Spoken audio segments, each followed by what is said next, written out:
Good afternoon mga Lodi, mag-ingat po tayo minsan sa mga kakahuyan, nakagat po tayo. Hindi po pala tayo nakagat, natusok po tayo ng ampingilan.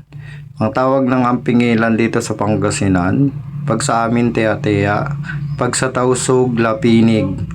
Mga Lodi, napakasakit, may ano siya, may mga pugad siya dyan, tapos dun sa kabilang banda, nakagat po tayo mga Lodi, na tusok po tayo. Ayan, makikita nyo dyan, likod ko namumula guys. Ayan o, namumula siya guys. Ang sakit, hapdi. Kaya ingat-ingat din. Pag may mga ganyan, kailangan tanggalin nyo agad mga Lodi. Lalo na mismo yung mga kabataan, baka maglaro dyan. Tapos yung maano, ayan o, yung pugad nyo guys. Nakikita nyo yan. Napakasakit niyan pag natusok ka ng ano niya, ng karayom niya mga Lodi. Ang sakit mga Lodi. Parang kala ko nga ahas na nakakagat sa akin.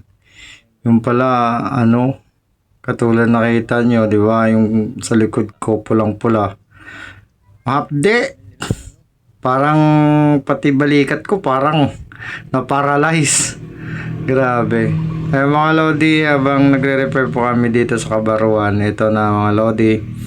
Tapos na rin kami magre-repair mga Lodi. Pauwi na rin kami. Thank you for watching mga Lodi. Share ko lang sa inyo. Ingat lang mga Lodi sa mga ganyan na ano, na parang maliliit na bubuyog mga Lodi. Ang pingilan ang tawag sa Pangasinan mga Lodi. Kaya ingat-ingat lang.